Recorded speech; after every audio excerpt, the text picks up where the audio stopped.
يبدو أن ملعب أكادير الكبير اليوم سيشهد مباراة نصف نهائي كأس العرش بين الجيش الملكي والمغرب الفاسي، ولن تكون المواجهة بالتأكيد مفروشة بالورود، بل مليئة بالإثارة كالمعتاد.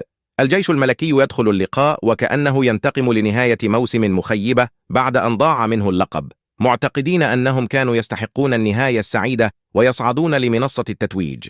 بالمقابل، المغرب الفاسي يعاني من مشاكل مالية وإدارية كأنهم في برنامج تلفزيوني درامي. الجيش الملكي يسعى لإنقاذ موسمه وتعويض خيبة الأمل، مستفيدا من علاقته الحميمية مع هذه المسابقة. إنهم يخططون لمواصلة نجاحاتهم في الكأس الفخرية، وكأن اللاعبين يحتاجون فقط إلى دفعة صغيرة للعودة للقمة.